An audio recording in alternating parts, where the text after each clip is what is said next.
Today is January 23rd, 2024. Welcome to Native Calgarian. Oki Naganago Mekoche Chestokom Aki or Dekotsnagotine Siku. My name is Red Thunder Woman. My married English name is Michelle Robinson, and I use she and her pronouns. I honor the Blackfoot as the elders and members have been so kind to me on my Red Road journey. Elder Red Crane taught me how to pronounce my spirit name in Blackfoot, and Leonard Kenny taught me how to pronounce my name in Satu Dene. My humblest apologies to the Blackfoot and Dene, elders and language keepers as I try to learn proper pronunciation. My Dene lineage roots me in the land of the Great Bear Lake tribe. So this would be in Treaty 11. And my people wore rabbit skin, so it's often been referred to as the land of the hair people. I'm a native to Turtle Island, and my Dene Nation is an uninvited guest to this area of Clincho Tine Indahe in Satu Dene, meaning many big tongue town, named after the Calgary Stampede. So I intentionally said uninvited because unless you've talked to the treaty holders, you are uninvited. So if I hear people say they are an invited guest one more time, I'm going to lose it. I was born here in Calgary or in Blackfoot, Mohkinstsis, has Michelle Elliott, an English name that has afforded me privilege in an English colonial world.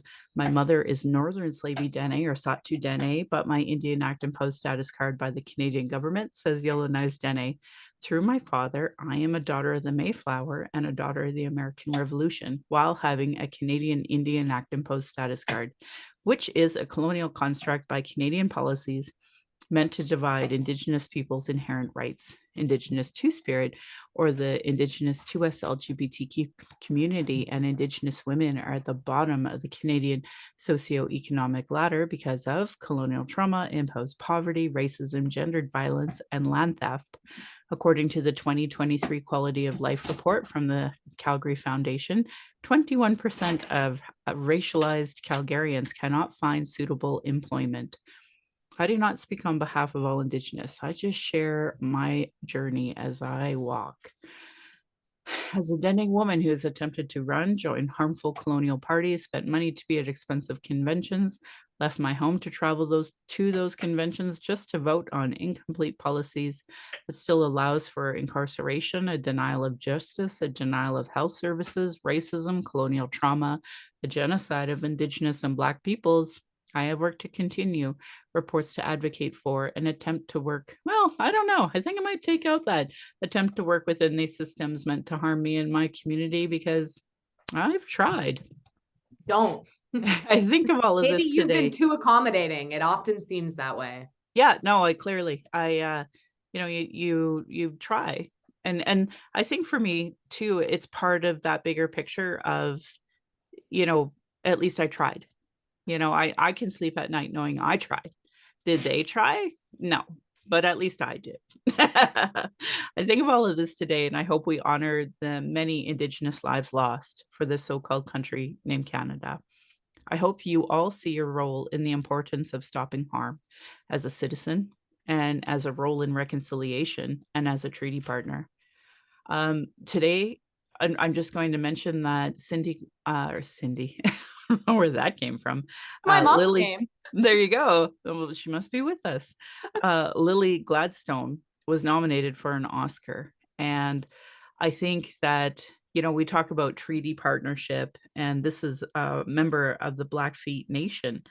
And I think people don't understand, like, she has the rights to this territory, and we are uninvited inhabitants, basically. It's a nice way to say it.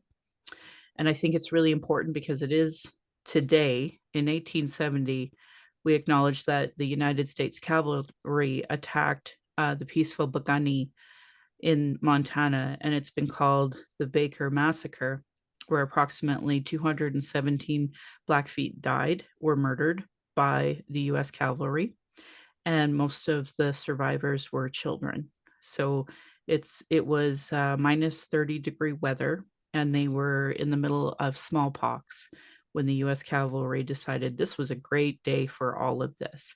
And Terrell Tailfeathers reminds us on Twitter that one of the survivors, Holy Bear Woman, a lot of the descendants are now members of the Gainai and the Blood Tribe. or the blood tribe, he says, actually. So I think that's really important to say right now, today, out of all days, when we talk about treaty partnership.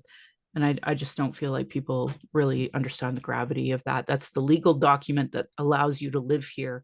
And most people don't know that because, of course, the Canadian government has kept that from you. Pride Month is 1 month that should never just be 1 month.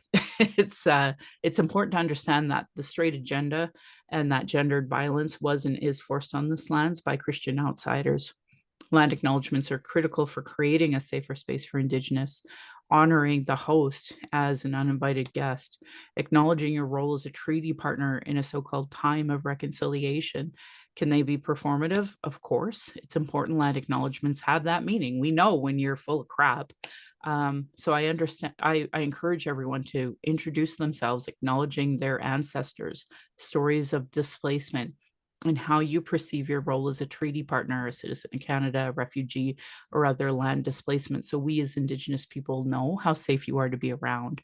Because if you won't pronounce your local Indigenous nations' names, won't say your pronouns, won't say your story of origin, you don't acknowledge stolen lands, imposed economic oppression, or your role in reconciliation, I determine how safe you are to be around my community, my family, and myself.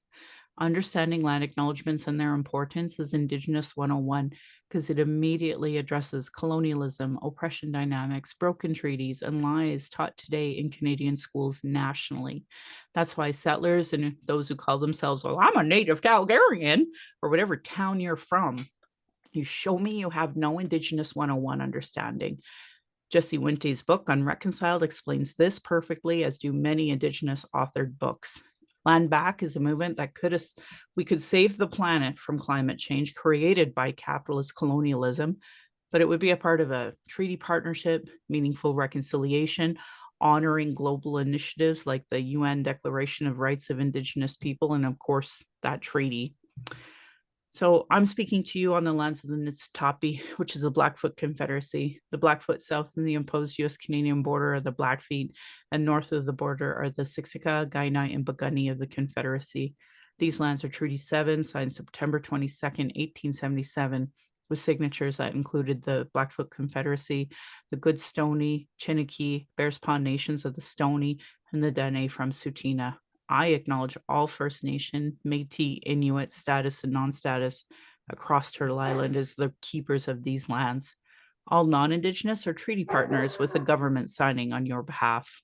My Patreon account is Native Calgarian, where you can pledge and support. Thank you, previous donors, for showing your support. If you value listening or watching and can afford to give, thank you.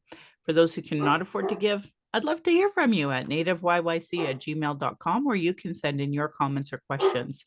Also, giving a review helps whatever medium you're listening from.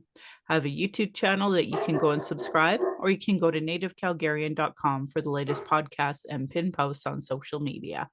So with that, I wanted to introduce my guest and my friend. Would you like to introduce yourself in your way? Sure. So thanks for calling me your friend. That's nice. I'm Danielle English, and I am absolutely an uninvited guest on this land. I am a settler, and I completely agree with you. I think white people never want to say that because it makes us feel bad and guilty. And so we choose our own comfort level at the safety of really the Indigenous culture. And I just never want to do that. Like, I exist in so much privilege. I'm a white passing, I'm white. I exist in a lot of privilege in the harm reduction space as well, because I can pass in a way in an academic setting that not all of my peers can. But yeah, I am an uninvited settler onto this land, and I'm a harm reduction advocate. And I also just want to start by saying that I recognize that the drug poisoning crisis disproportionately impacts the Indigenous culture. And so there's so much of my story and so much of my work that is still privileged because I'm white. I haven't experienced persecution from the police the way that other colleagues and other people have who are Indigenous. And I always want to own that. I have more access to resource. I have more access to safety in society and safety in spaces. And so, yeah, like I'm sitting here with a great amount of privilege. I own that. It does make me uncomfortable. I do feel bad about it, but I'm never going to disrespect the Indigenous culture by lying and pretending that that's not the place I'm sitting in. It is. Yeah, no, I don't know why it's such a hard concept, and I don't know why. I have a friend that I know is releasing a book tonight on her role on, apprehension of children for the Indian residential schools. And, it's hard. I'm sorry. I never have this happen. I swear to God. I'm just going to pause for Do your 1 minute here. Yeah, it's totally. Okay, my dog is still barking, but at least he's safe in his kennel. Yeah, we're rolling with And it. he's Mine's not going to, tear down my drapes or something. I know, I've got a pit bull too, and she keeps me going. Well, it's ironic because I just came from the store, got him this cute little ball to keep him occupied.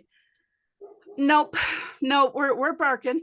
Yeah, that's really how it goes. Whenever you try to prepare, they say no thanks and they do the opposite. So I left my apartment because I knew mine would do that. I've done media with like CBC, and in the background, my stupid dog is going bum, bum, bum, bum. And it's just like, you do Yep. what you do. Yeah, I had a beagle and she did it while I was on with Russia TV.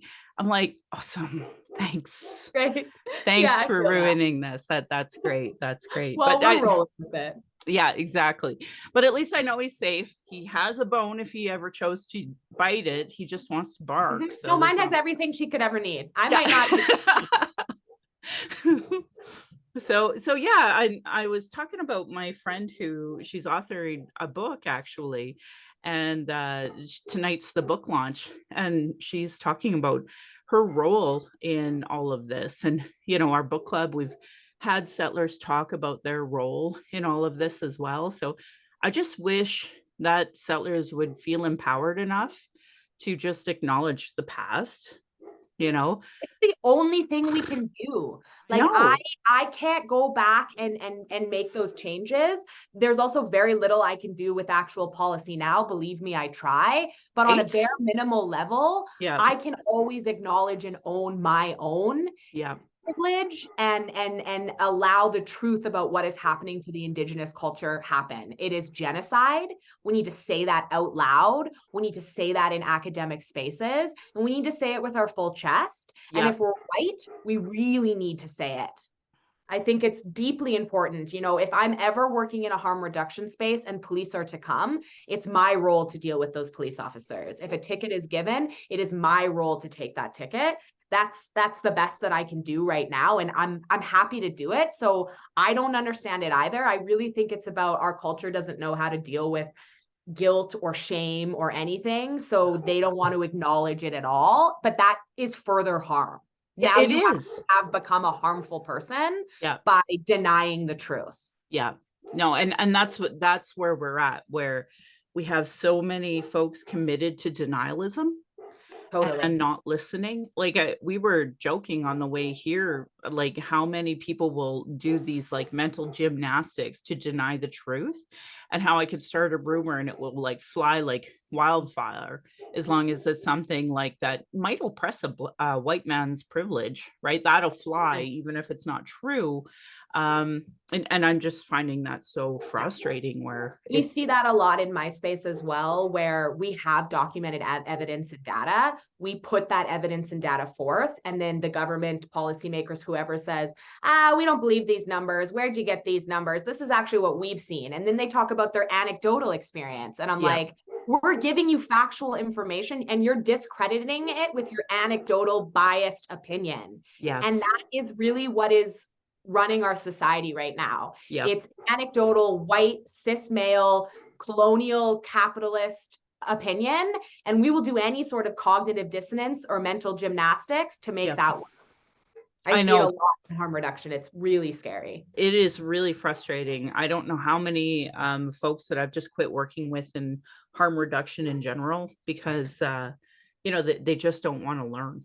Yeah. And Um, here's the thing, if your resource is in a church, get out of my group. You are not a safe person. Yep. No one from my community can safely go to that space.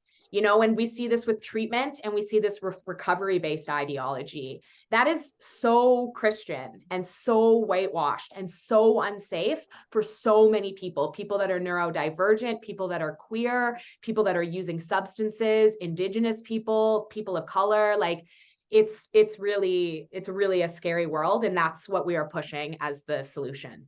Yeah, yeah. No, I'm really frustrated. I've tried to advocate for culturally safe supports.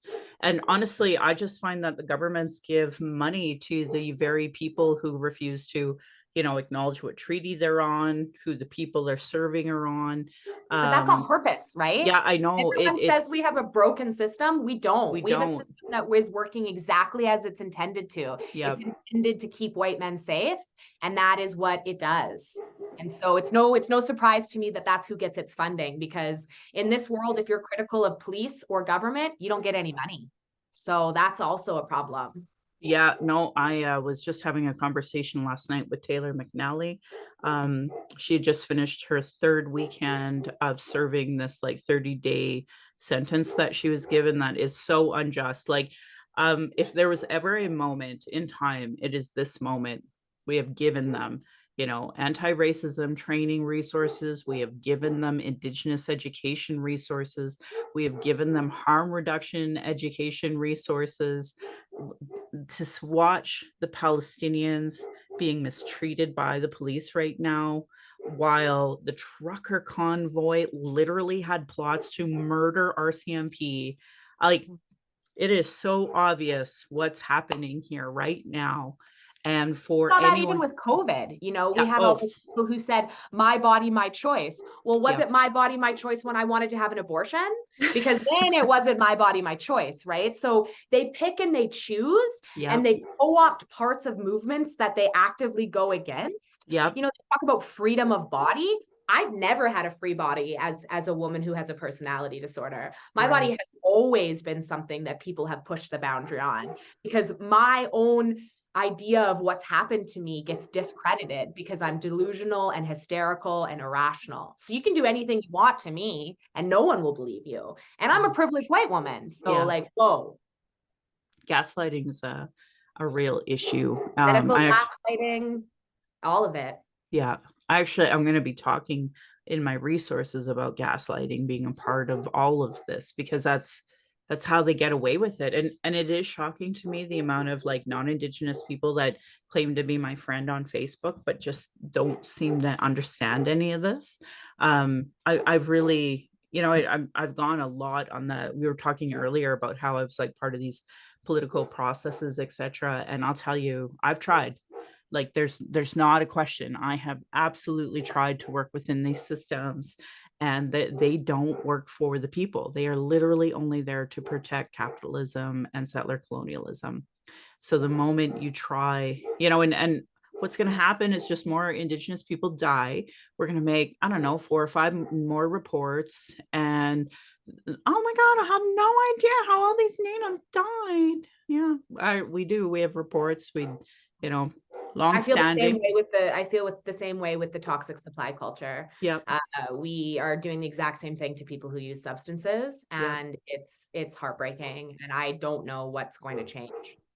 Well, the other day when we met, we were having a solidarity rally. Did you want to talk at all of that about that? And the Yeah. biggest reason why I wanted to bring it up was that you're talking about the amount of death. Well, all of that was related because we have now exceeded the number of soldiers that died in the world wars with this, and everybody's okay with it.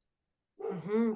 Yeah, and that's the thing that's really mind blowing. And even the solidarity march that we did, I looked for the media coverage the next day because I always want to see how we're being covered, right? Yeah. Um, and I Googled, safe supply. I Googled Dolph. I Googled the things we were doing, and nothing came up Yeah. because the way that we were covered wasn't even true to what we were doing. And Yeah. that's another thing that happens in this world where we make these radical moves, and then the media downplays it and the media portrays it as something different.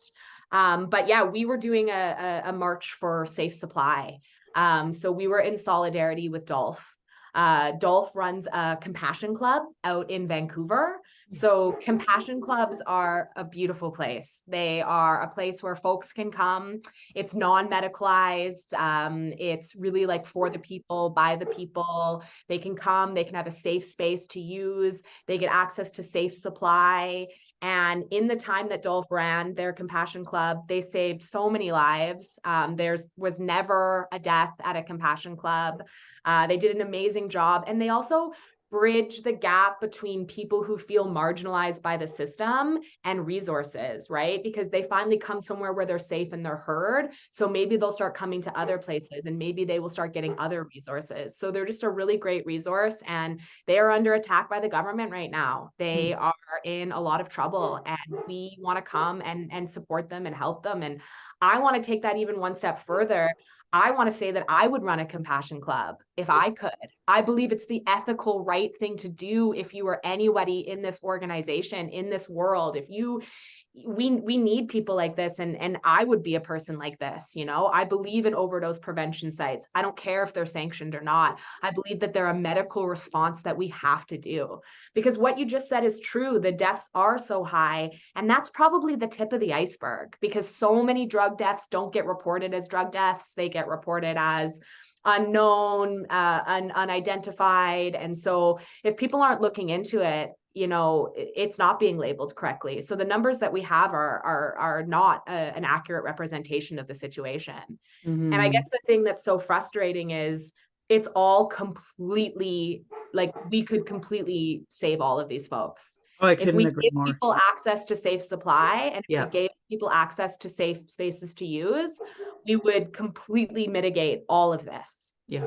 So it's become a moral issue. It's become an issue that is dealt with based on treatment-based ideology.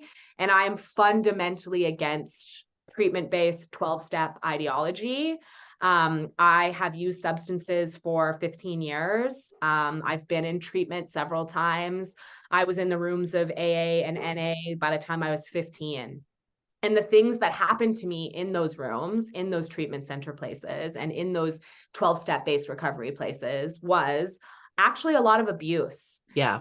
As a young woman in those rooms, Yeah. it was a pretty horrific time for me. And Yeah. I'm open to speaking about that because I think I have to. Good.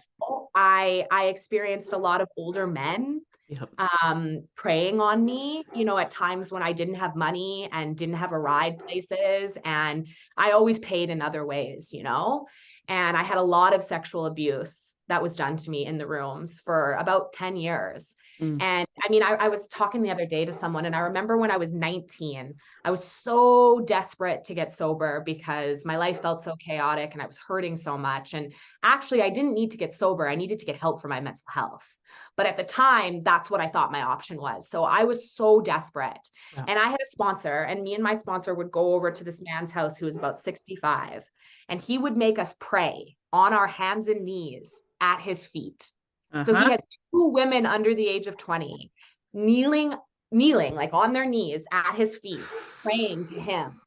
And we had to do this to show that we were humble and to show that we wanted to be alive, because addicts are liars and addicts are self-centered. And so, yeah, he made us pray at his feet every Sunday for about 2 years. And I did that. And I thought that was like, this is what I have to do to be loved by my parents and to not be selfish and to be a part of society. So yeah, and I mean, that's just the tip of it, right? Not to mention the amount of men that were 25 years older than me that were sleeping with me as a part of their sobriety program, So I experienced a lot of sexual abuse. And then I also experienced a lot of abuse about my mental health. I was told by people in the rooms not to take medication, not to see a psychiatrist, that my problem was that I wouldn't submit to God, and that until I believed in God, I would continue to struggle. So for 10 years, I was completely unregulated and had no help from my mental health.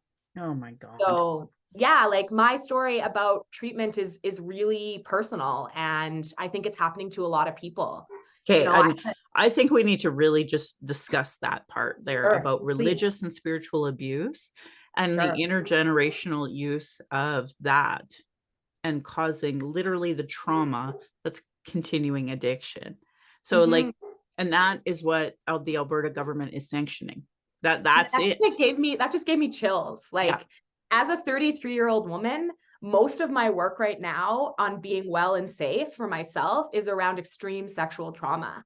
And I'm looking at all of the experiences of my 20s. Yeah. And I'm so sorry that I was ever mad at that girl. I'm so sorry that I ever made her feel like she was doing anything wrong. You know, she Right. was cutting herself and hurting herself because she was being really badly hurt by other people. Yep. And I want that girl to have a voice now, you know? I can't be intimate with a partner at 33. I disassociate. I leave my body. Yep. I've had extremely difficult times with intimate relationships. Yep. And I don't know if I'm ever going to recover from that, to be honest. And Yeah. so it is something that I really want to talk about. No, I'm grateful that you do, because I think that we have a lot of this happening, and especially in Indigenous circles. Like I talk about Nathan Chasing Horse quite frequently as well.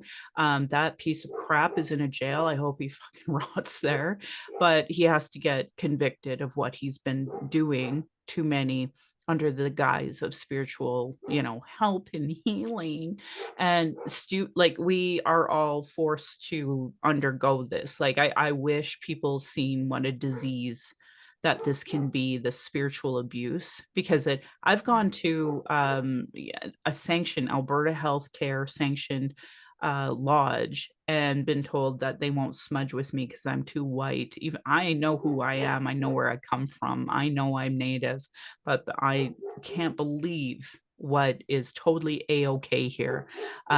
It's gross, it's disgusting, and that's not even going down the road of sobriety and trying to navigate that world with AA. How many times I have told the Alberta government that it is harmful to be having these meetings in churches, and quite frankly, the whole AA model It's is completely unregulated. it's completely It is unregulated. Like, completely unregulated therapy. Why yeah, was I 23 years old yeah, sitting in a room talking about being raped to a group of men? I That's know. not safe, baby girl. Like, I wish I could pick that girl up and say, get out of here. You know, but I thought that's what I was supposed to do. And you know what that did do? That Yeah, made every predatory man in the room know yeah, she's the one I'm going to go for.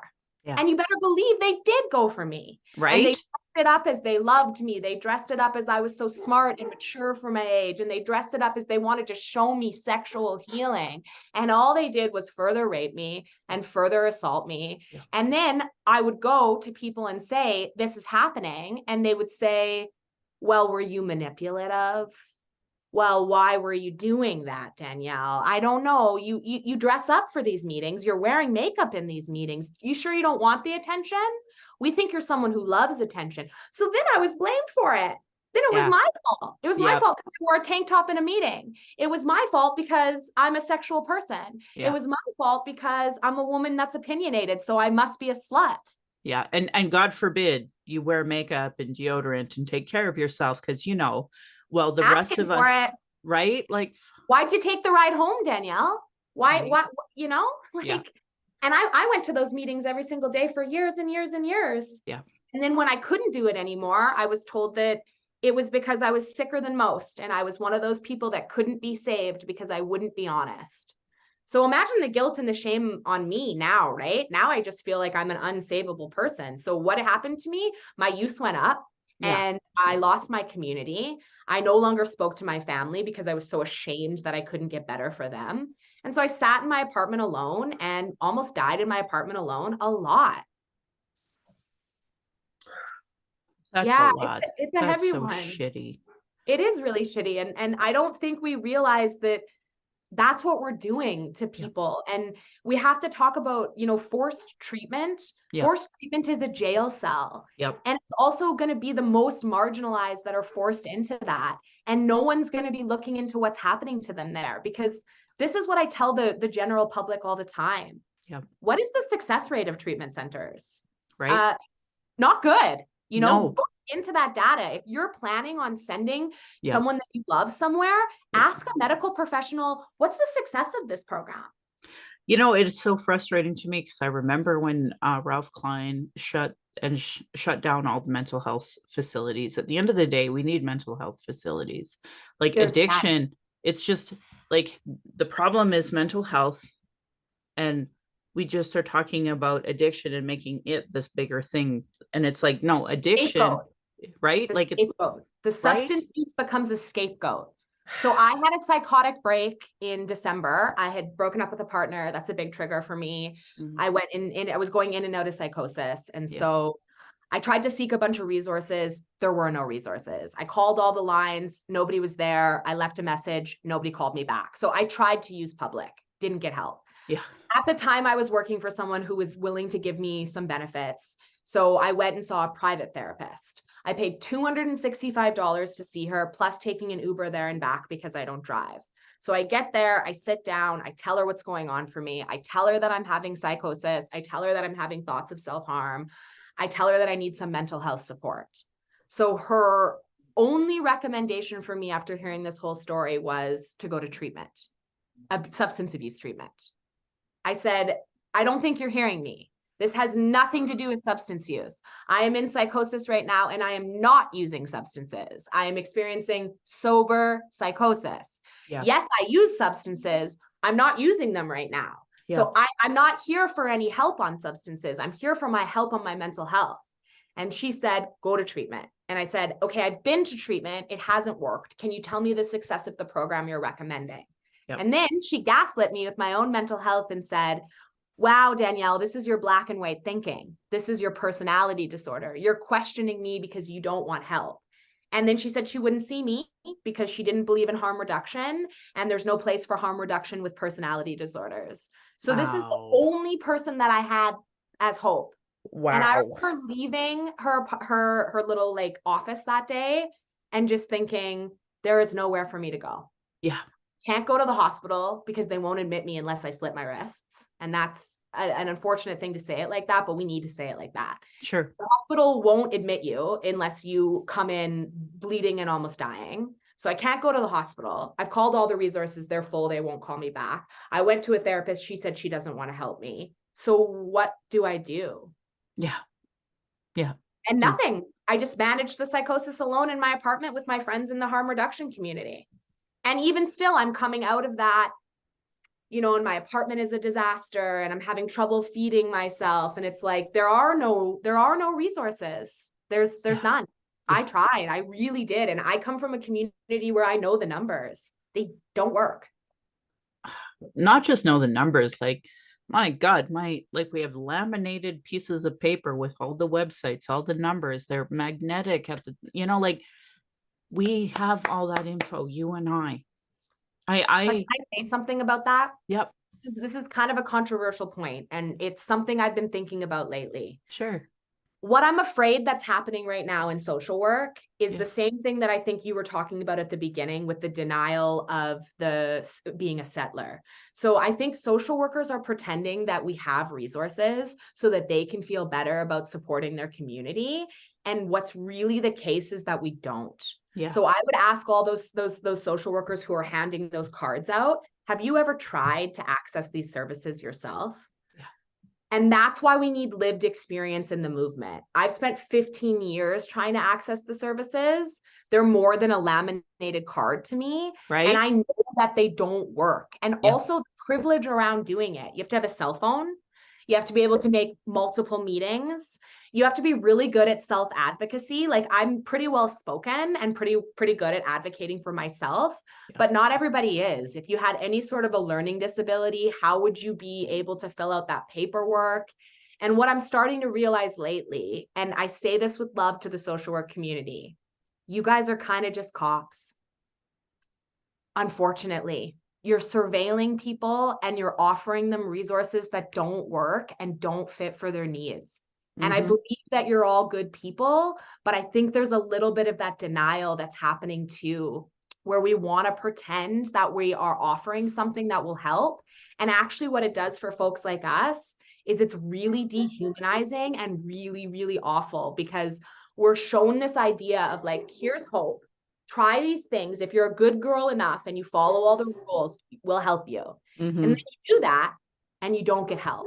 And Yeah. that's where that suicidal thought comes in of, if this is the way it's going to be for the rest of my life, I don't want to be here Yeah. because I'm tired, man. Yeah. Yeah. No, I I am so tired of colonial trauma. I can't even, and I just see social worker as a cog of that because, like, I if do you read the too. National Inquiry and you read the Truth and Reconciliation Commission reports, in both of them, that's their job. Um, the whole reason why child apprehension was invented was to try to figure out how do we erase this people and their culture and their thinking. Oh, social workers, that's how we'll do it.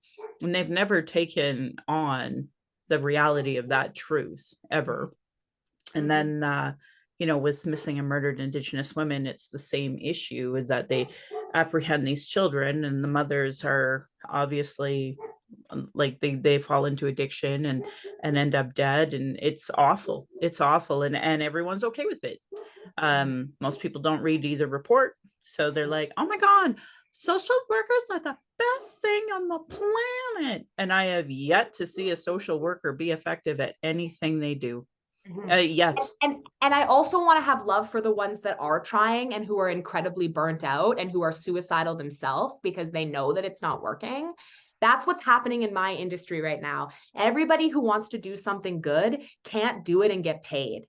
Yeah. So that's the position I'm in. I don't want to work for Alpha House. I Yeah. don't agree with how they treat folks. They're not safe for me. I wouldn't go there. So I Yeah. don't want to work for them, but I want to do all this work with the, so once again, it's people with lived experience fixing the problem unpaid on our backs at our own expense. Yeah. All of my friends are burnt out, man. Everybody, before this podcast, I was just sitting upstairs with a bunch of social workers who were sobbing, so I recognize that I'm not coming for the person, I'm coming for the institution, and I'm Yeah. always Like, I for don't the, personally attack people. I'm sorry. These institutions, this colonial practice is wrong. it's We wrong. have social I can't workers do it. for every single neighborhood, but most community associations aren't open. So Mhm. where are these social workers? Like, why are they being assigned by the city of Calgary if we can't ever access them? Mhm. And And they're are they not safe when we access them? they're If they not don't safe. have lived experience, how do they know how to talk to us? You know how many Yeah. social workers have said stuff to me like, you should be grateful for your trauma, Danielle, because look at how strong it made you. Fuck you. Oh, Fuck you. I'm actually not grateful for shit. I was strong before I got through the trauma because in my bones, I'm strong, babe. But this trauma did nothing good for me. And I'm not owning any of that anymore. I'm oh, not grateful. honestly, I'm not. a lot of us who are BIPOC, we get told that all the time by Disgusting. well-meaning people like a social worker did to you. Oh my God, you're so resilient. Fuck Resilience is you. the worst word. I know you're Fuck instantly you. not safe if you Yeah, say resilient to me. exactly. Fuck you. It's I shouldn't just, have to be resilient. Your society should do more to help me. yes, exactly. And we always want the addict. I'm saying addict. I prefer Yeah, people who use drugs, but for this podcast, I'm saying addict because I'm sure. talking about the public. But we always say, what do we hear about addicts? What does AA tell us? They're liars. Yeah, They're ungrateful. They yeah, need to be humbled. yeah, Why? What, yeah, like, what? That doesn't even make sense to me. right. Actually, usually what I've experienced is people who are struggling with their substance use are deeply traumatized. They're actually Mm-hmm. very kind, sensitive, loving people who Yeah, are hurt by living in this capitalist society. yeah, And they actually don't need to be more humble. They actually need to come into their body and feel their pain and acknowledge it. yes. That's what's helped me is coming inside myself and saying, what was done to you was wrong. Not, it was your fault, Danielle, because you're an addict. That Well, never. and that's the other thing. Why aren't there better supports for folks with sexual abuse? Like, we have known sexual abuse since we time immemorial. It's ruined Why? my life. I know, and I, people I, don't get that. it's Th- ruined my life. Everywhere I go, I'm in fight or flight. Every interaction that I try to have with a safe man, I blow up because I don't buy it and I'm so messed up. I can't even be alone with my own body. Like I can't even experience intimacy with myself because I'm so disconnected from my body. My Yeah. body feels like it's not mine and it has never felt like mine. It has Mhm. always felt like something that has been taken from me. Yeah. And I don't know if that will ever change. And it causes me a lot of pain on a daily basis. Oh, I can't imagine. I'm so tired of this world not having adequate resources, not persecuting against sexual abusers. Like, I am so tired of this conversation, and like to the point where it's like all of these nonprofits. if they close their doors tomorrow, it would probably help the world at this point because Yeah, I they mean, exist. you But caught me on a good day for that conversation because I've yeah, had it up to here with nonprofit organizations. You want to know yeah, what I see nonprofits doing? I see nonprofits further exploiting marginalized yep, folks. I see them, 100%. I see them making them do their movement unpaid. I Yep, see lateral violence in the space because there's so few opportunities. So we're forced to fight with one another. yep. I see them, I go to these academic meetings where they talk about these ideas, and I'm thinking to myself, that's my life. That's my life. That idea that you're talking about is my life. Yeah, And then I I get know. paid $60 honorarium fee. Think I You know can live what? on I actually won't even honorarium? go to those anymore. When they don't pay us. But they want Indigenous outreach, Of but they course they don't do. want to pay for it, even though we are at, stolen land, colonial trauma, intergenerational colonial trauma. And they're like, yeah, but we're not going to pay you. Why don't you just want to give back to your community? No one Um, pays me for anything I do. I I know asked it. someone the other day to pay me, and they said, how did they say it? They said it in nice nonprofit words. They said, we're over capacity right now for our financial needs. Well, then I guess you're over capacity for me working here. Well, and Because I've told people too, I'm like, okay, well, what about writing an invoice showing the amount of volunteer work I do?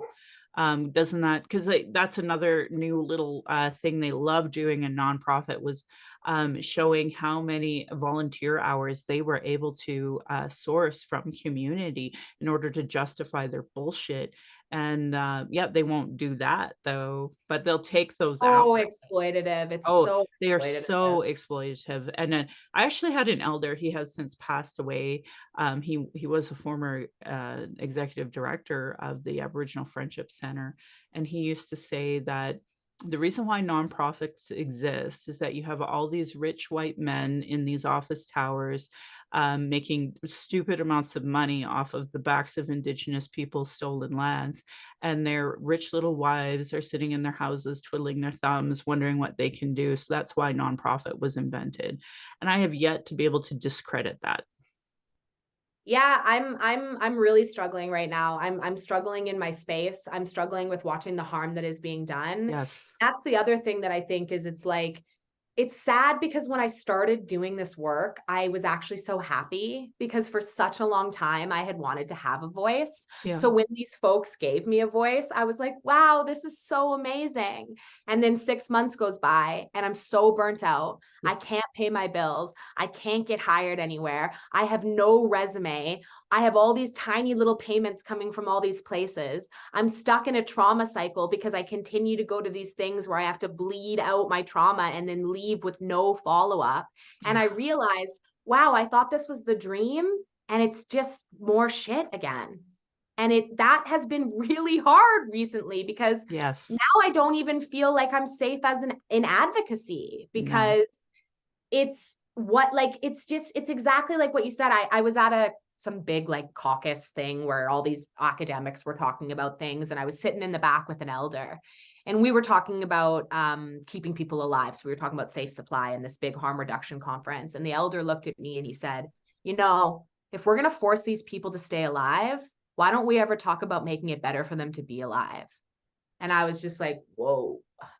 Because that's the thing, is like, we're missing that piece of it. It's like, yes, please give me safe supply, but also give us access to resources that work.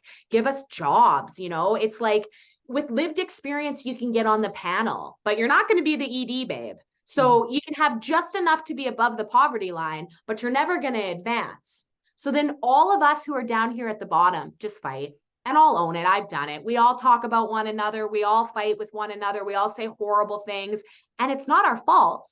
It's because the powers that be dangle one little carrot. They come into a room of hungry, desperate people and they go, one of you can have this. Yeah. Fight for it. Yeah. I know when the need is for all of you to be at the table and then some. It's Well, the need is awful. they should leave the table. How Yep. about the EDs leave the table? How Yep. about we all get the table? How about you let us be an ED? You I want me to be a program coordinator? Let me be a program coordinator. Why can I only be a volunteer coordinator? Because I mhm. don't have a degree? Yeah. That I sounds know. like privilege to me. I wish I could have had a degree, but I spent my 20s getting assaulted in AA, so couldn't really make my assignments. Yeah, I know it sucks. I don't know what to say about that. Let's talk about if Sure. we ruled the world for 5 minutes. Let's pretend that we have solutions. I know we have solutions. Can you explain to people who seem to be so afraid of safe supply why safe supply matters in your Sure. opinion? And Oh, or yeah, great question. So the first way that I want to answer this is by talking to these folks and letting them know that we already have an amazing example of safe supply that works all the time. So I would love to ask the people who are listening, how many people drink? So how many of you folks go to a bar on the weekend? yeah, So alcohol is regulated safe supply, and bars and breweries and clubs are safe use sites. So it's more money to go to the bar on Friday night. You know, you can go to the liquor store and buy a 2-6. That's cheaper than going to the bar and buying drinks all night. Why do you go to the bar? You go to the bar because there's community. You go to the bar because there's safety. Like, what does the bartender do? Cuts people off when they've had too much. It's a safe supply. It's a safe use space. So when we're talking about safe supply, let's talk about the racism of safe supply. So white folks are allowed to have safe supply, but nobody else is because, you know, and I bring this up when we talk about things like coke and crack. You know, how many people who are against drugs use cocaine on the weekend with their buddies? How many of these politicians are snorting lines before they get up there and talk to us? That's okay. But yeah, if you're a crackhead, you don't deserve anything. Well, what's the difference between crack and coke? Nothing. yeah, A little bit of baking soda and how you use it. So we have a lot of racism already in drug culture.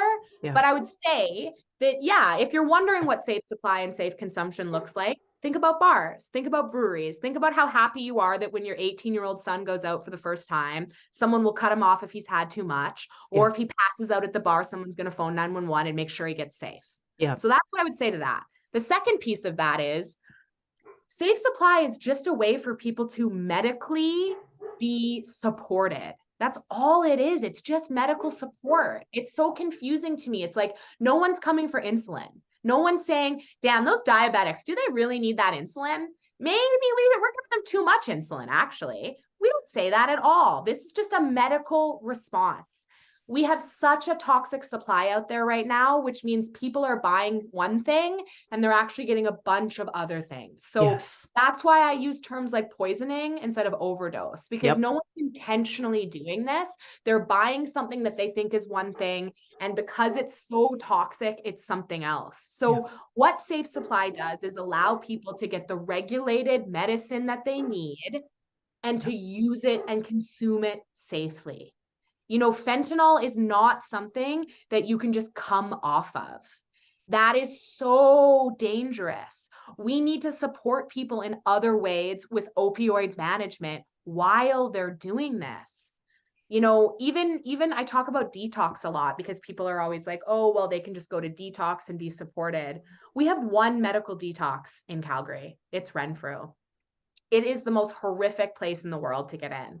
You come early in the morning and you sit in a room full of a bunch of different people who are all sick, and you basically all beg that you're the sickest one. And maybe they let one person in. You know, it took me 5 days before I was admitted to Renfrew. And so what that meant was I had to stay just sick enough that I'd be considered, but not too sick that I would die. I'm not a doctor. How am I supposed to regulate that? And so Safe Supply allows people to be medically supported while they're figuring out whatever they need to figure out. Like something that I've really explored lately in my own journey with harm reduction is, and I think this is a hard one, but for some people with the trauma that they have, being free from substances may never be a reality for them. And that's okay. And I would rather we just support that medically than force them to die. mm-hmm, So I think safe supply is a medical response to a medical crisis. yeah, I And hear you. if we were able to decriminalize things, we wouldn't, yeah, we wouldn't even need this. But one point I just want to quickly make is when we say safe supply, we want it, but we also want it to be community regulated Mm, because we have safe supply in some places, but it's not community regulated. So you're still being told what you can and can't do and what your dose needs to be. And that doesn't work either. mm, I believe it wow, should be patient centered. Someone should come in, be honest about what they're using and be honest about what they need. And we should just give them that. I find it so hard to even have this conversation in Alberta. I know a lot of people claim to be proud of our medical system, but like I'll tell you, the pharmacists are not on board at all. So just for you, because you don't know me really, I've posted about this and I've done podcasts on it already. But as a status native, I have access to one Narcan a day. So, and I hate that I have to do this, but I find it very frustrating, even in so-called harm reduction circles. When I talk about Narcan, they start talking about naloxone. And naloxone are the vials with the needles. It's just a type. It's just a brand. Narcan is the nasal spray.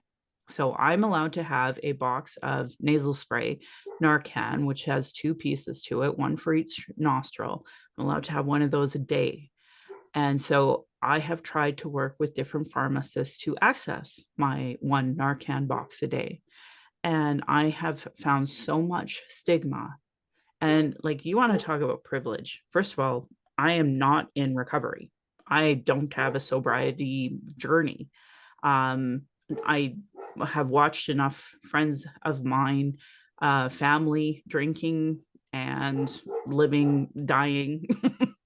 I never have been attracted to drinking regularly nor using substance regularly, and gratefully I don't have like I have trauma, but I haven't used drugs or alcohol as a coping mechanism. So I'm housed. I'm married, married to a man, and that's its own privilege. And so here I am, just like suburban housewife, trying to access my box of Narcan a day, and I come across so much ugly stigma from the pharmacists and them trying to work with me. And the awful, awful things that settlers have said to me who are pharmacists, like the racism from people who are brown, people who are Asian, so BIPOC can absolutely have anti-Indigenous bias. So if I can't access it as readily available as I should be able to, I can't imagine what an unhoused person who's, single and trying to survive day to day, like they will never access these things. So the Yeah, very few services that are available to us it don't. are so difficult to get. And in fact, I had one pharmacist who said, well, you need a prescription for this. And I'm like, no, I don't. And they're like, well, we're not giving it to you without one. So I had to go to, originally I went to my walk-in doctor and she refused. So then I had to go to the Alberta Virtual Indigenous Care Clinic. And I'm not going to lie, not all of them are great doctors who understand what's going on. One did give me a prescription in order for me to get the Narcan that I should be able to access without a prescription. It's awful. I can't believe how hard they make it. And my husband, like, he's like, don't just keep going. But honestly, there are days I'm like, this is the simplest thing for me to be able to do. And yet it is just barrier after barrier. And with the best of respect and deepest respect to these so-called fucking white harm reduction racist settlers are like, oh my God, I can so help you get supply, blah, blah, blah. I have sent emails to the email you're supposed to send, and I don't get it. And all of the white saviors, oh my God, we're so gonna help you, and they never do. They don't get it. They don't understand what I'm saying. They don't understand what I'm experiencing is systemic racism from the medical field in Alberta. And what is all of this for? So Mhm. that I can give some Narcan to somebody I see on the streets. That's what Mhm. this is for. And yet they're not on side. They're not on this team. And I've seen this with police a lot. So you're speaking about this with the pharmacist. I've also seen this. I've gone to pharmacies as well as an outreach worker, and I've asked for Narcan kits. And when the person behind the counter gives it to me, I always do a test and I always say, can you tell me how to use this? Because when you get anything from a pharmacist, they're supposed to let you know how to use it, right? You go get your prescription from the doctor, they're supposed to tell you what to do. So I will say to the pharmacy worker, can you tell me how to use this? And they go, we don't know. We don't have anything to do with this. I don't even know why we order it. So, okay, they have it, but they don't even know how to use it themselves. They're not carrying themselves. And then not to mention what I've seen with police. So as an outreach worker, I've been to encampment sweeps where police officers throw out Narcan kits. I have seen and taken photos of garbages that are full of Narcan kits that police have apprehended from our community and thrown out. And that is just really kind of letting you know how we feel about people who use drugs. Yeah. We absolutely want those people to die. Like, Yeah. I'll say that with my full chest. Yeah. They are easier for us if they're dead. They are less of a burden onto our system if they're dead. And we also believe that they should die because we think it's a moral failing in them. If you can't choose sobriety, the consequence of death, that's your consequence. But And you know what? Here's the irony, because we're in this so-called, Christian conservative world, and that's what cops are. It is actually economically and fiscally better to be giving housing, safe sure, supply, and we're not doing that. They it's would cheaper. rather invest that money into, getting another cop to beat the crap out of like, to bully, really, No, really they bully. absolutely bully. I've seen cops ticket passed out people. So as an outreach worker, I have seen cops put a loitering ticket on a passed out person who is in a poisoning and put the ticket on their body and walk away Yeah, instead of treating them. yeah, I've seen it, I've witnessed it. I used to fight with cops a lot. And then I had someone in the space tell me that when I do that as a white woman, now they're angry and embarrassed. And for the rest of the day, they'll be harder on the unhoused. yeah, And that's a very good point. But yeah, I got into it with a cop the other day and I said, this is racism and genocide against the indigenous culture. And he looks at me and he goes, "Oh, so what? You're saying only natives do drugs?"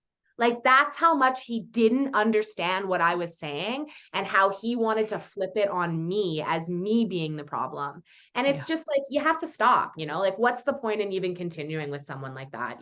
Well, and that is how I am feeling. Like, I can tell people, but really it's back to the leading a horse to water. You can't force them to drink it. And how So, did it impact you? Like, I just yeah, want to say I'm so sorry that you're trying to do something for your community and experiencing systemic racism. yeah, That's trauma on you. yep, And I every don't time. want you to have to hold that either. Yeah, no, I talk It about, be your especially in job. the end, racial battle fatigue. And this is just like one more example of it. And I tell people, and it goes in one ear and out the other, like they just don't get it. And that's why I have no time or space anymore for these white savior street outworkers who don't understand or nor respect like a Taylor McNally or an Adora Nofor, because they don't understand what racial trauma is, Oh, one. And if you're indigenous, you don't understand what colonialism actually is. Like, no. nothing is safe. Nothing. And I Um, will never understand that. Like, and yeah, I say that at every protest. I yeah, can be at a protest because I'm not going to go to jail. yeah, I could not be at that protest safely if I was indigenous. yeah. The mouth that I have on me would Oh, have been beaten out of me by law enforcement a long time ago if I wasn't a white woman. well, and I try to tell people that, like, they always go, "Why doesn't your community show up?" No, no, no, no. And I'm Not like, safe. literally, because we are the ones being impacted by this. We are disproportionately in the jails. We are disproportionately having our children apprehended because of this racism that you guys seem to be so fucking blind to. And like, it's obvious if you're looking, but folks Just don't look, purposely don't, right? right? But It's that's the and thing, like, even so in Edmonton, there was a huge encampment sweep that happened about a week ago at the coldest time of the year. And there was this is gonna make me cry. There was a beautiful community protest by an Indigenous encampment. yeah, And they like protested in the most peaceful, beautiful way. yeah, And what the police did to them was yeah, so horrific. yeah, There was a young man that was drumming in solidarity of his people. And there is a video that you can find of the police breaking his neck for doing that for his community. yeah, They arrested the Indigenous photographer yeah, and they arrested the elder. And they were inside their teepee supporting their community and they are the ones that got arrested. Yeah. None of my white friends who were doing harm reduction work got arrested. I'm grateful that they were there, but they didn't get arrested. It was the Indigenous culture that was attacked, Yeah. and it was the Indigenous culture that is facing extreme results now as a result. And it just is so horrific to see. Yeah. I So I'm watched that just, video over and over again for a day, and I was sick. And yeah. guess what? It's caught on video and no one gives a shit. And I'll say this. So the people you're talking about, we have one of our retired elders here who worked for the city of Calgary. That was one of her grandchildren. So her grandson was one of the fellows that you're describing. His dad is a famous painter and his mom is a social worker. They're all Indigenous. And so watching them trying to process this, and then reading about his wife in the journal, saying the words, my husband gives out bologna sandwiches every Friday. He never comes home with a toque on his head. He's a trades guy. So he works hard all week just so that he can help his community Friday night. And this is the type of thing that happens. The elder you're talking about is Roy Cardinal. He Is an he's amazing, sober. He's trying amazing. to help people on their sobriety, on their recovery journey, and this is what the police did to him. And Brandy Morin is the journalist that you're talking about, and she's internationally well respected. What she won a Pulitzer, and yeah, that's what the police in Canada treat Indigenous Pulitzer winners as. And that's what they did to Indigenous people when everyone was looking. Yeah, So that should really tell our yeah, community something. yeah, They knew that people were bearing witness to this. They yeah. knew that people were videotaping them, and they still felt that they could act that way. And they won't face repercussions. No. And I can't imagine what that does for your community. Well, And there's no justice system for us. At the same time that this was all going down, the report came out about what the RCMP were doing to the Wet'suwet'en as well. And so this is really graphic for anybody who's about to listen to this. You might just want to mute me for a minute. They basically took a man with autism and beat the crap out of him while he was handcuffed, and then while he was on the ground, grabbed his balls and twisted them, and said, "Have you had enough resisting yet?" And so this is how the RCMP treat us, and obviously the Edmonton police treat us, and you've witnessed how the Calgary police treat us. And so you know that there's no justice. And today, out of all days, the court said that the federal government was going against people's charter rights for the Freedom Convoy, but we have never heard the courts rule in our favor for the rights that they regularly, violate. Mhm. So for me, there's no justice for Indigenous. Like, this is a settler colonial project, and we are at the end of it, right? Like, the sooner that we're eliminated, the better for everybody else. And we don't see in this so-called time of reconciliation and this time of understanding treaty partnership, non-Indigenous stepping up and doing more.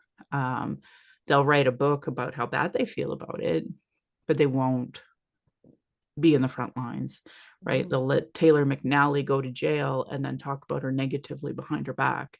But they And they won't. do. Like Oh, I know I they do. I've I would I've love had to to own cut that. lots of people out. Like, when you talked about how we eat each other, that's like, I can't work with the crews that are down there. I have to do this on my own independently because I can't work with them. They're too white settler, savior, colonial mentality. So you and I share a mutual friend, and he tries to help people with their sobriety as well. He's a social worker. And he finally came out of the church finally, and seeing how that is hurtful to everybody, and how people who are trying to work on sobriety, like the colonial trauma that regularly happens, whether you're white, Indigenous, or Black, it's once the state has decided they're not going to help you, they just bully you Yeah. in And every form. I will say the friend that you're talking about, I have taken a hit in the harm reduction community for being associated with him because of his past. So this community that's supposed to be like loving and forgiving and meeting people where they're at now judges me by association with someone who used to work in law enforcement and somebody who used to work with even though what he has done has been so amazing, and he is an ally and he is a safe person, and I would never bring someone around if they aren't. I'm taking a hit right now for even being associated with this person that we're talking about. So it just shows you it's a really horrible time. I don't want to work with police. I don't want to work as a social worker. So any organization that's doing those things isn't safe. Any volunteer outreach that's doing something out of a church isn't safe. Yeah. My own community isn't safe because they will question me and everything that I do. Yeah. So it's just everywhere I'm looking, people are in rooms alone sobbing. Yeah. And I don't know what we do anymore. Yeah. Community care is the only route I think we can go. And even for me, I've been debating how I can even possibly be helpful in any of this. And, I'll have people who have great ideas, but I just know what the barriers are for them, and it's like you're going to be the new Yeah. person that cycles through the system now. And it sucks They just watching get it. chewed up and Yep. burnt out. And then one of two things happen. Yep. They end up succumbing and going and working at a nonprofit, Yep. or they end up like me, quitting all their jobs, and I don't know how I'm going to pay March rent. So, Yeah. and I also recognize that I'm a year into this, so man, there's a lot I don't know, and there's a lot that can still be broken out of me. But I remember I told one of my community friends that I was thinking about getting a job at Alpha House, and he's an unhoused person and he's very close to me, and he looked at me and he said, "Don't go to the dark side." And he could not be more right. And I Yeah. will serve coffee and wait tables and do whatever I can so that I don't go to the dark side, because once I work at those places, I'm no longer safe for the people that I want to work with. Yeah, I Yeah. know. And that's the real problem, right? Is that you don't want to be with these people anymore. And I also and don't really want to hear academics talking about it anymore either. I don't really oh want to hear them talking about lateral violence. yeah. Babe, I live it every day. I live it because of you guys. Because you guys keep creating resources that we can't get jobs at, Yeah. real jobs, Yeah. Sure, I can work overnight. I can work night shift somewhere for 19 an hour. That's all they give us. And then they say, why are you guys fighting? We gave you all these opportunities. People who use drugs, be happy. Yeah, I know. So it's a lot. And, I'm grateful for people like you. And I just hope that some of this matters in some way on the earth. But I also want to acknowledge, where did harm reduction come from? I really want to make sure I say this. It did not come from white people. The Indigenous community has been practicing harm reduction forever. So Well, I appreciate that. That's for sure. Is there anything else that you absolutely want to say today? Just know you're welcome back anytime, first and foremost. yeah, we have to come back. Like, how Yeah. could we Yeah. get it all out in just one? There's We no way cannot. Like we touched on 13 stepping, sexual abuse, we talked about sobriety, we talked about nonprofit, like it but that is what we have to do in order to even like start a conversation. So to me it's important. And I think next time that you come back, what we'll talk about whatever it is you want to talk about, Yeah. but that bigger picture is that people need to know who you are, Yeah. and they need to see your picture and such. So if you watch my YouTube, you'll get to see the lovely Danielle English. So thank you for coming on my podcast So today. much. I'm going to give a whole bunch of resources. So if you want to hang on, and please feel free to pop in as I talk. These are pretty much the standard ones I have. I wanted to let people know that the Stonewall Recovery Center, which is Canada's first 2S LGBTQ treatment facility, they're going to be having a big gala. And so I am trying to work with them about trying to gather some two-spirit names to be said and memorialized as part of their commitment to the National Inquiry Calls to Justice and Reconciliation in general. So if you have a two-spirit person that, had addiction issues, sobriety, apprehended, houselessness, anything, and you want them to be memorialized, we will absolutely do that.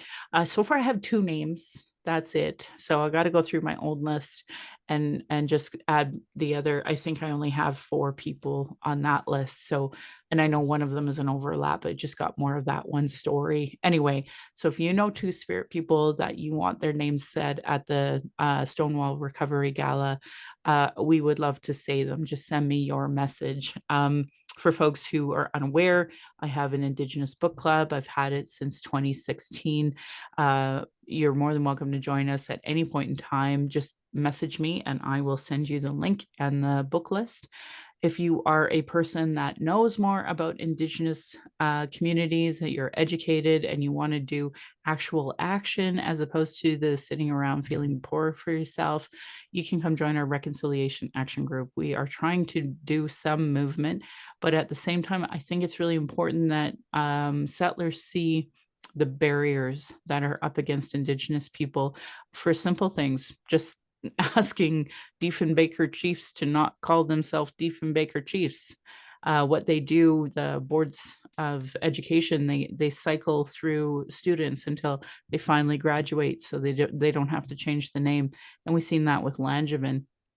So I really encourage people, if you want to see change, then join the Reconciliation Action Group and see how hard we're fighting and how little of us are actually doing that work. I'm proud that this podcast has given solutions and included cultural safety training, cultural first aid, and all of them to try to create a safer space for Indigenous people of color, those with disabilities, and 2S LGBTQ plus to speak. According to the 2023 Quality of Life report from the Calgary Foundation, 88% of racialized Calgarians feel uncomfortable or out of place because of their religion, ethnicity, skin color, language, culture, accent, gender, or sexual orientation, which is up 75% from 2023. And I'll be really curious with all of this conversation of Free Palestine, how the 2024 Quality of Life report's going to look there. 84% of racialized Calgarians believe racism exists. 66 of non-racialized believe that. I want to say thank you to Cheryl Ward, Chelsea Branch, and Alicia Fritkin of hereToHelp.bc.ca. I have a resource of what is Indigenous cultural safety and why I should care about it. This should be a minimum 101 for anyone who is working with Indigenous population, which is literally all public servants. Their work and the cultural action tools are available. Please support Indigenous work like that as part of your reconciliation work and settler understanding. I'm just lucky enough to highlight it here. Internalized racism and lateral violence is another form of violence that many equity deserving groups experience by the structure of racism imposed on these lands. Donna Bevins put together racialequitytools.org, so you can send her a donation, but you can look through the resource files about what is internalized racism as well, so that you can work on that. I know I work on it for me as well. Do's and don'ts for bystander intervention by American Friends Service Committee. Sounds like the Calgary Police could use this. So if you go to afsc.org and you search for the do's and don'ts of bystander intervention, you can see some ways to de-escalate as opposed to escalate. But I guess if you have a gun on your hip, as been said, then you're fine. I wish anyone who follows me on my social media would watch the anti-racism organizational lead for the city of Calgary. He did a presentation on the journey of becoming an anti-racism leader. So, and we heard Danielle kind of talking about seeing racism and calling it out. It is important that everybody start working on becoming an anti-racism leader. So I encourage everyone to. Taylor McNally and Adora Norfolk are part of our YYC Black Lives Matter activists, and they're being legally targeted. So you can go and support their legal funds as well at stopthestack.ca. They have tons of resources. They're on Instagram as well. Indigenous people have been talking about our issues, sharing our traumas and reports, commissions, and public hearings, just so it can be regularly disregarded. No more. Honor our words, honor the treaties. Listen to politicians and their policies and platforms. If they don't recognize the marginalized in their budget with gender equity plus, if they're cutting violence prevention programs, Indigenous education, mental health service, Um, Uterus health choices, gay straight alliances, lack of human rights for migrants, immigrants, folks with disabilities. Know that your vote to that party is directly negatively impacting equity deserving people. Demand that they implement the Truth and Reconciliation Commission calls to action, the recommendations of the Royal Commission on Aboriginal Peoples, the multiple reports on child welfare reform and violence prevention, 231 calls to justice from the National Inquiry, and the 113 pathways of justice. That's the Alberta look at the National Inquiry. Municipally, we also have the White Goose Flying Report. Denying all of these reports is a form of abuse called gaslighting. Our people are experiencing extreme racism in every single institution, with multiple reports that say the same thing. Demand change from these organizations, these nonprofits, these sports clubs, these platforms, and politicians. If they don't understand colonialism, racism, privilege, sexism, they literally have zero business running. This should be understood by all politicians, community organizations, sports clubs, nonprofits. Google articles on how non-Indigenous Canadians can become allies, because there's so many of them. We were talking about encampments here and in Edmonton. And I mean, last year at this time, Stephanie Harp and I did that emergency podcast when it was stupid Arctic cold, and the city thought it was a great idea to take the doors off the bus shelters, causing an over amount of death and amputations and frostbite. And we asked our allies to work with us. And yeah, here we are still talking about the same thing. You can Yeah. go to aboriginalalert.ca and have a look at all of the alerts of Indigenous people going missing. The Missing Children Society of Canada, she was working with to try to have more Indigenous inclusion. Our statement from last year is still on the women's homelessness.ca. Back to the conversation about drug poisoning. We know the numbers are continuing to rise. July was 168 alone, and that's just going to continue working. These And drug poison. if you want updated information on the drug poisoning crisis with accurate numbers, you can go to Drug Data Decoded.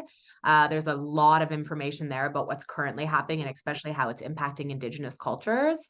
You can also look at Kapud for any resources about being safe for people who use drugs. Yes. And for folks who don't know, we've had Ewan Thompson, who does all of that on our show regularly, and I share his information all the time on socials. So that's where you can look. If you know someone who's using substances, we ask that you don't use alone. If you are using alone, contact the National Overdose Response Service to try to create a safety plan. You can also dial at 1-888-688-NORS for support, or download the Braves or Doors app or the Lifeguard app.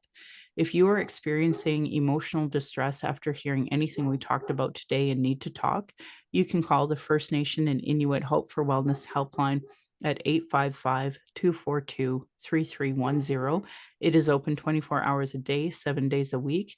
If you go to their website, hopeforwellness.ca, they have a text box. And if more related to missing and murdered Indigenous women, girls, and Two-Spirit, you can go to 844-413-6649. It is a toll-free national 24 crisis line for folks. You can also go to the Indian Residential School Survivors and Family Hotline at 866-925-4419.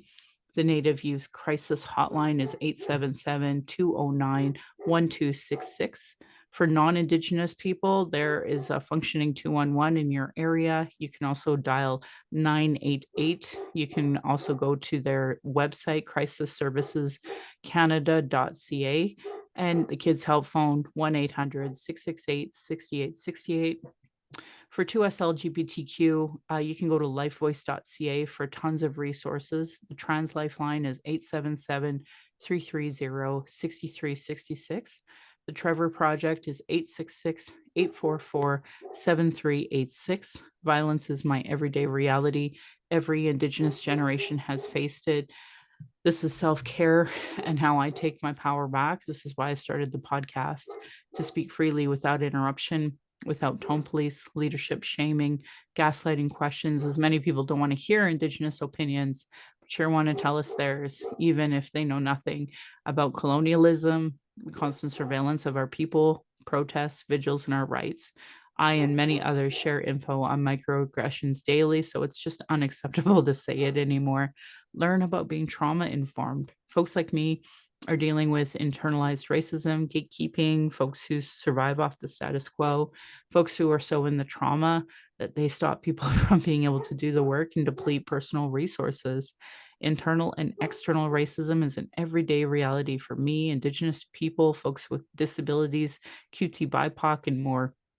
I want to say thank you to my ancestors, to my granny of what strength looks like through your example. I want to thank my dad for teaching me to be strong and blunt, my stepmom for showing me what a proud culture is through her Austrian family, and teaching me to be a proud Calgarian. It is through her I am a second generation proud Calgarian. I want to say thank you to my husband for producing and editing this show. On top of being my husband, my childhood friend, and the father of our child, he has supported me down my journey of the Red Road and has witnessed decades of racism and sexism. To our child, we are blessed to learn from you daily, and we are honored you chose us. You give me daily accountability to be a better and stronger person. I hope my family and my daughter especially will be proud in the future discussing these present day issues in a way that they can understand. My Patreon account is Native Calgarian, where you can pledge and support. Thank you, previous donors, for showing your support. If you value listening or watching and can afford to give, thank you. For those who cannot afford to give, I'd love to hear from you at nativeyyc@gmail.com, where you can send in your comments or questions. I also have a YouTube channel that you can go and subscribe, and you can go to nativecalgarian.com if you want to hire me to talk to your folks. I want to end by giving side eye to those Calgary rabbits. You're lucky I'm not tradish. And my beautiful cousin would respond, are you being my dish? Thank you, folks, for listening.